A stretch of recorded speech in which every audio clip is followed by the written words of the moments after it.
This is The Speaking Show. I'm David Newman, and you're tuned in to the #1 podcast for speakers, consultants, and experts who want to speak more profitably.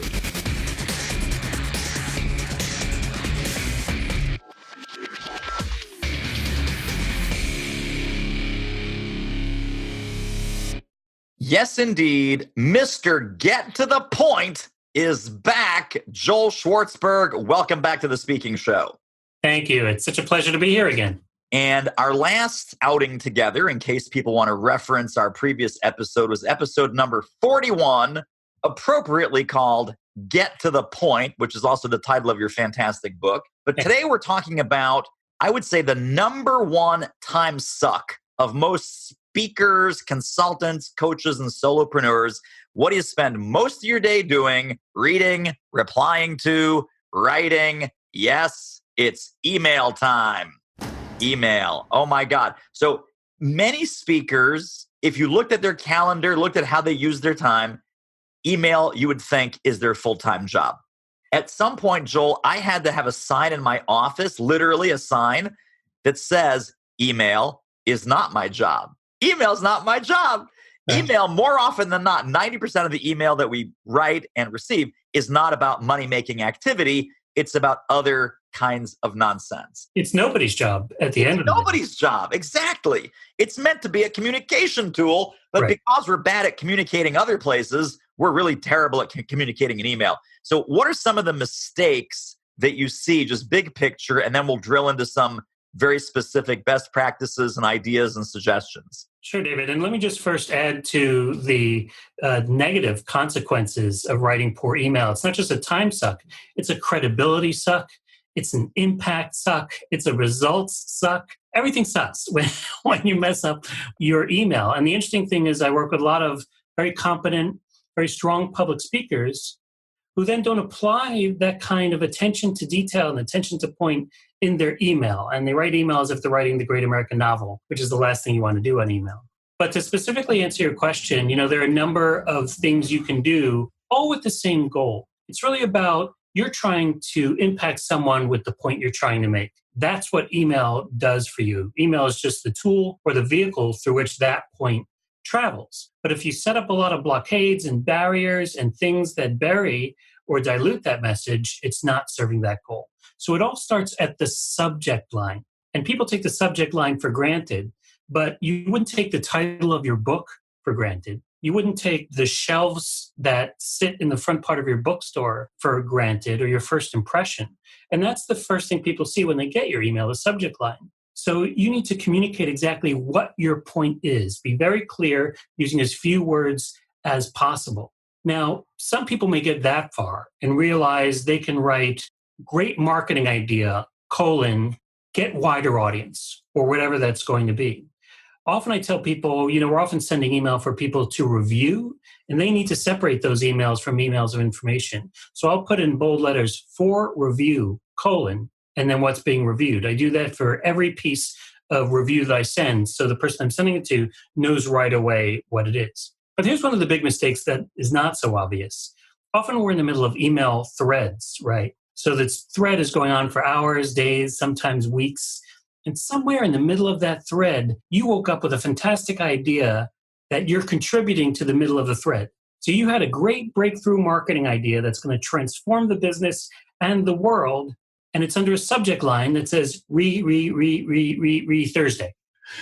And there's no law saying you have to keep that. So I always encourage people who are using email, if you have something important to say, put that in the subject line. Do not be afraid to change the name of that thread. So you're saying brilliant marketing idea or something to consider, this or that.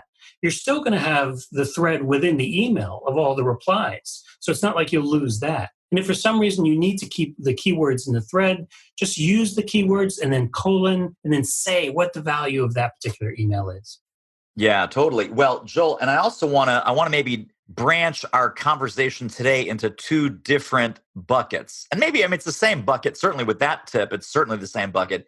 But I think there's an email universe that is internal to our business. Right. So when you're talking with your team, you're talking to a vendor like a web designer, you're talking to your operations manager or your assistant. Those emails need to be clear and sharp as well. That's bucket number one. Bucket number two, I would love to talk about sales emails, prospecting emails, door opening emails, where this is really about whether you get the gig or not, whether you get paid or not, depends on the clarity, brevity, and conciseness of your emails. Right.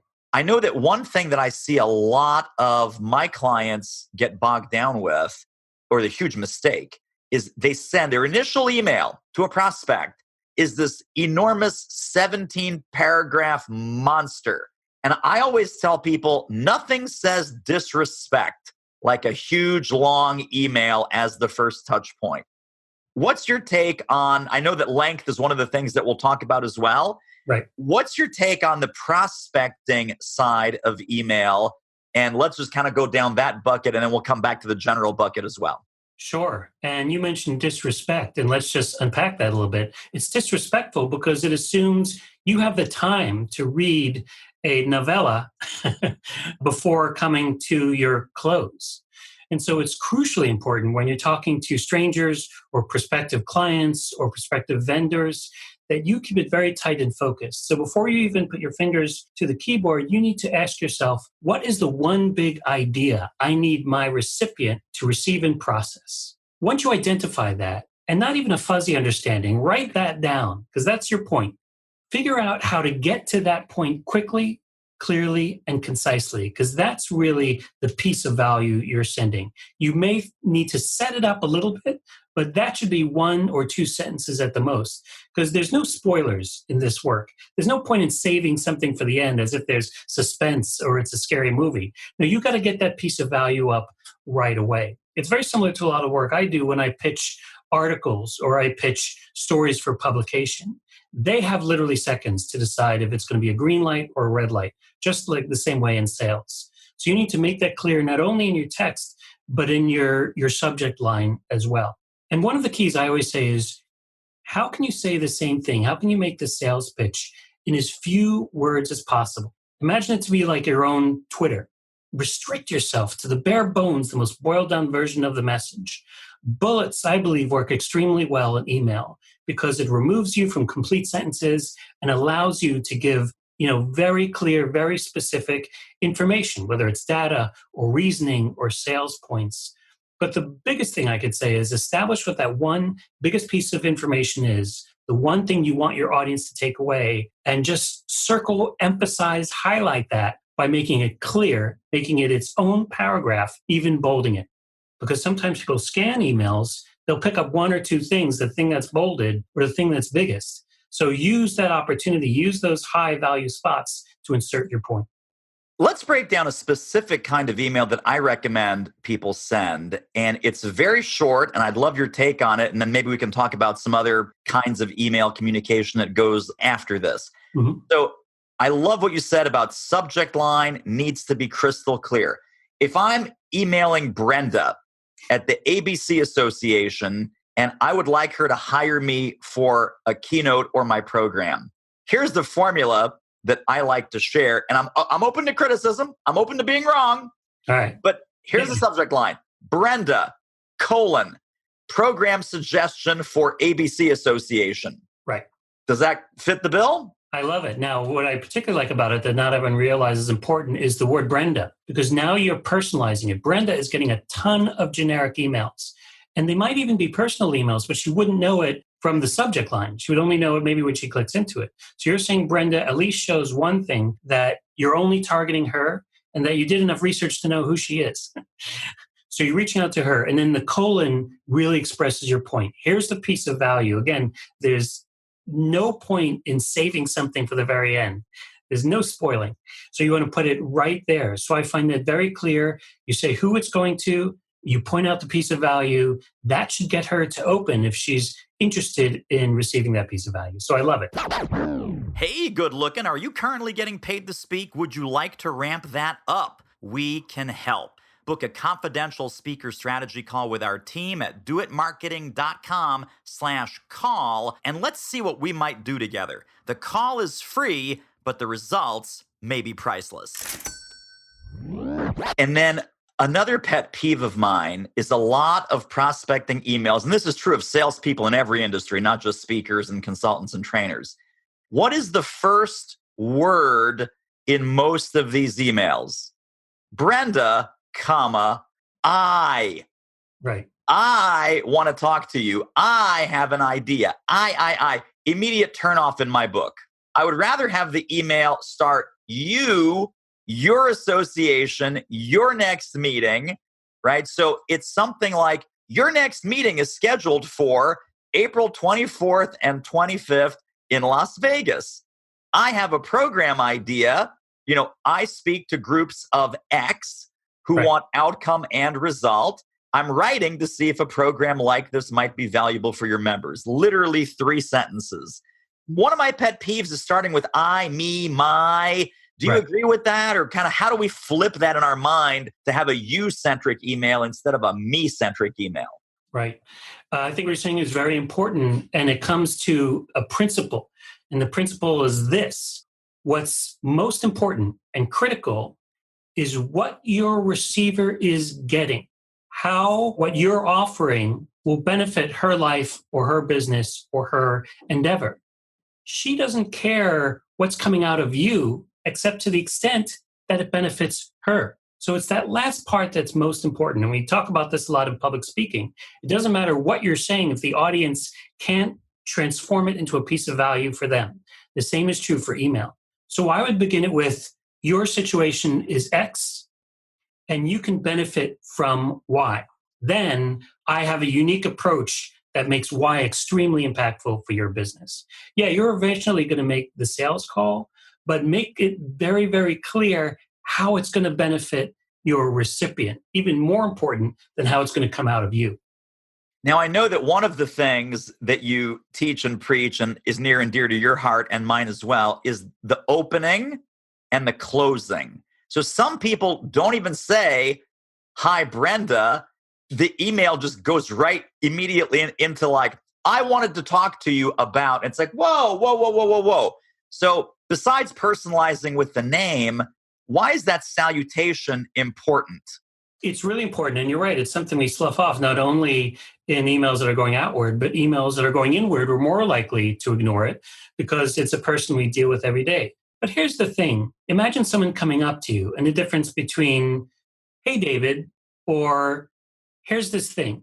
The hey, David creates an instant human connection. We have to remember that we're human beings. What do human beings do? We interrelate with each other. We want to engage with each other on a personal level. That's what we want to do merely because we're humans. So how can we take advantage of that? Something very simple. Dear Brenda, dear Joel, dear David, hello. Those kind of things just establish right away a very personal connection, a very honest connection, and a very human connection. And even if the effect is minor, it's the easiest thing in the world. I'll often find myself quickly writing an email, and then before I hit send, looking for that salutation, realizing I haven't sent it, often because it's a reply, and then going back up and writing and making sure to write, Dear Jim, or Hello Jim, or whatever it's going to be. I think it does make a difference, and because it's so easy, the ROI is so strong because the I is so small that there's no reason not to do it. I think it was Dale Carnegie that said the very sweetest word that anyone can ever hear is their own name. Yes.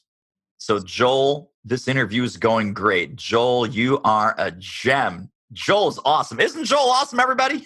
Thank you, David. And another thing that does, if you're bad at remembering people's names, which I personally am, that's a trick to remember people's names. To reinforce it, right? Exactly. Say it over and over and over again. But most people can't hear their names too often. That's so right. It just makes sense to feel welcoming, to feel listened to. So that's the top of the email. At the bottom of the email, here's another pet peeve. And this episode is not about David's pet peeves, but I mean, so much of this is brilliant value that you're offering people.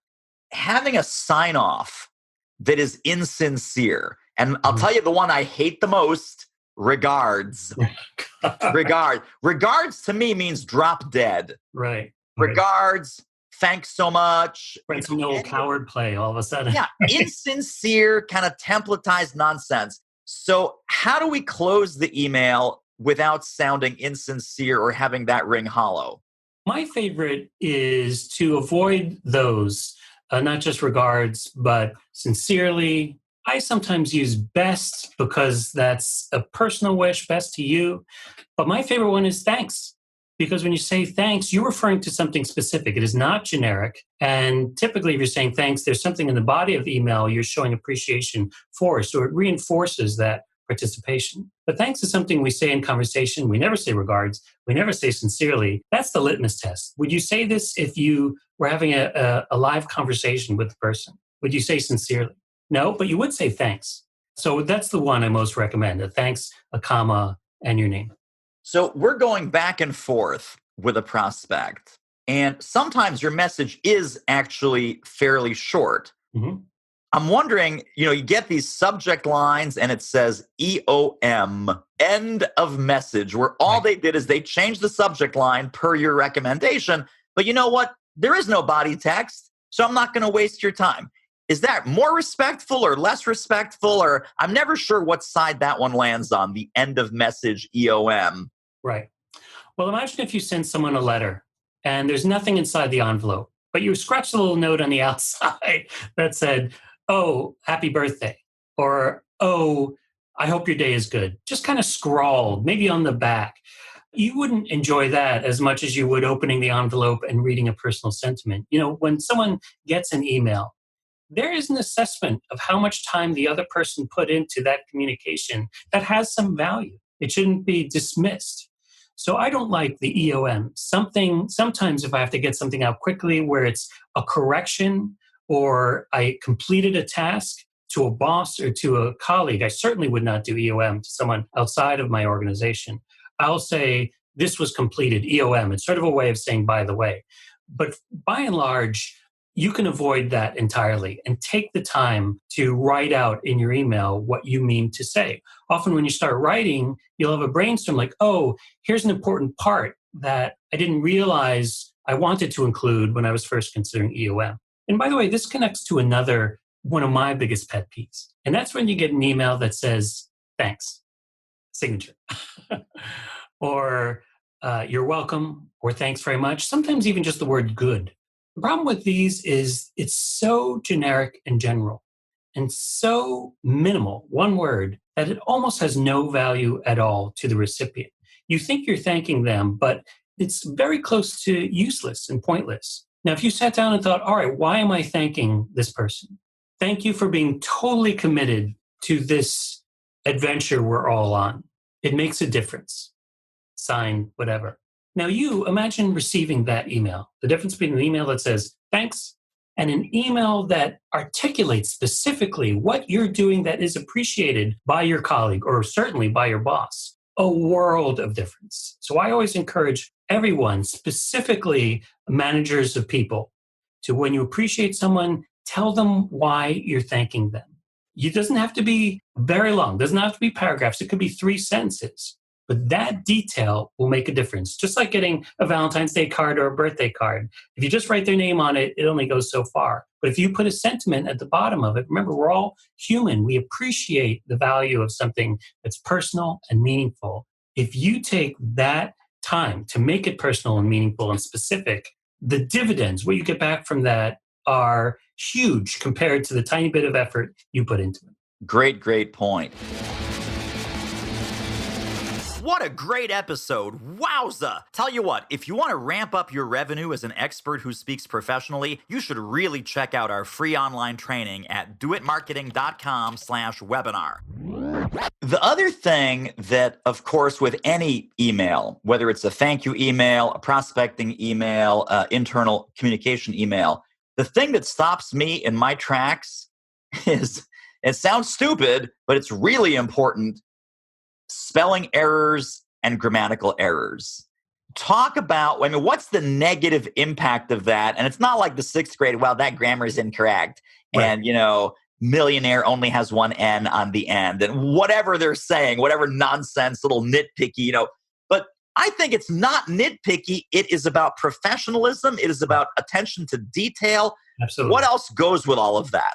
Yeah, your credibility is on the line when you send it in the email. And the more things you do that show or demonstrate, even if you didn't have that intention of not taking it seriously, of not putting in the time to click a button that says spell check, of not reading it over before you send it. It communicates a lack of commitment to what you're communicating. Now, it may seem like an innocuous thing. All right, there was a typo, there was a misspelling, but it is a huge distractor.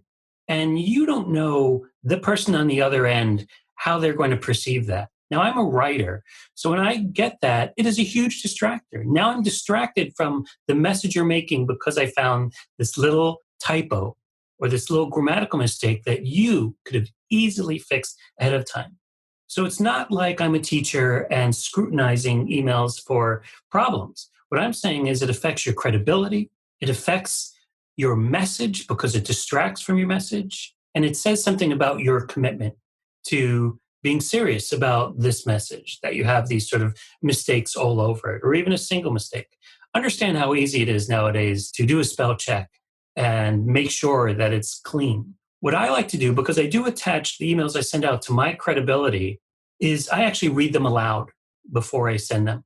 The best way to make sure you're sending out the document or the material that best reflects you is to read it aloud, because then you'll find things every time, 100% of the time. I promise you, when you read things aloud, you will find things that you want to take out, you want to reimagine or rewrite to be cleaner. So I would even go that extra step. But what it starts with, like you were saying, David, recognize all the bad things that can happen, the consequences of presenting something that is imperfect. Next one. Joel, I don't like that idea. Joel, that's not going to work for me. Joel, I can't make that time. So whether this is internal or external, imagine if you get an email from a meeting planner, says, Joel, could you do 90 minutes instead of 75 minutes? Nope, can't do it. You'd never send that, right? Right. So we would turn that around, but let's talk about when the answer is no, how to deliver that news with a positive spin. Well, there are two things, really, whenever you're giving negative feedback or a negative response. When you're giving a negative response, the first thing is to separate the person who was wrong from the concept that is wrong. So you want to address the concern. You don't want to address the person who maybe made a mistake in conveying that concern. So you never want to say, you did wrong, you don't understand, you messed up. Focus on the thing. I'm concerned about the presentation, or I'm concerned about approach because. And that's the second thing you need to do, is the because. You can't just slam something and run away. That's a drive-by. What you want to do is explain, use your expertise, your experience to explain what your concern is. So you're explaining that. And then the third crucial part is, and this helps everybody, to be in solution mode. I always say, do not give a slam without a suggestion. That did not come from me. I had a boss who always said that in meetings. He said, if you're going to criticize something, you have to follow it up with a possible solution. So that's the best way you can present negative feedback to someone is, here's my concern about this piece of material. Second, here's why I have this concern. Third, here's this approach that I'm going to recommend. Let me know what you think about it to address this concern. If you put all those three things together, not only are you progressing this concern and this problem to a possible solution, but you're also mitigating some of the disastrous negative feedback on someone else by focusing them on the solution to the problem and what you're both in the business of, which is progressing and moving this project ahead. I'm guessing that many of these principles that you're sharing about email communication, would some of these carry over into voicemail and leaving messages for people? Absolutely. You know, the biggest problem people make in voicemail is they don't recognize it's all about the receiver, not about the giver. That's why sometimes we get messages where, how many times you got a message where they were so quick that you couldn't even understand what they were trying to sell? How can that person even think they're selling something if I can't understand what they're saying? So you have to recognize, what does the receiver want? The receiver wants it quickly. The receiver wants it succinctly. The receiver, well, by quickly, I mean concisely, not fast speak. So they want it clearly, and they want to know what the value that you're trying to get across. So it takes practice. And by practice, I don't mean mumbling it out or conceiving it in your head. I mean saying it out loud. think about the pitch you're making, practice it a few times. You really should be able to fit it into 3 lines. If the person on the other end then bites, then you can elaborate. But don't give the whole spiel at once. Think of it just like the elevator pitch. If you have to make this communication between floor 3 and floor 5, how can you boil it down to its most basic, most powerful, most meaningful elements? Practice that, write it down, and then you'll be able to get the impact you want. But remember, it's not about your speaking it. And your audience, as I always say in public speaking, your audience needs twice as long to process what you're saying as you need to say it. So slow down, huge pauses, be clear, be concise. And that's the best way to raise the chances of success. Last couple quick questions for you. This is gold. This is really great. When we leave a series of voicemails or we integrate email, voicemail, and this goes back to the old school 1980s sort of, mail, call, mail routine or call, mail, call, whatever it is, however you want to integrate. But today we're going to send an email and we're going to leave a voicemail, or we're going to send a LinkedIn message and email and Facebook and voicemail and video email or whatever. And Instagram, everything. I know, exactly. We're going to unleash everything on these poor people. When we do that, do you recommend repetition and consistency, or should we vary a little bit? The email doesn't sound quite like the voicemail. The voicemail doesn't sound quite like the LinkedIn request. Should we vary it, or should we be consistent and just give it to them the same way in multiple channels? Well, always go in thinking they may get one of these channels, not the other. So you should always have your big point in mind. It should always be concise. It should always be clear. Now, I think it helps to vary it up.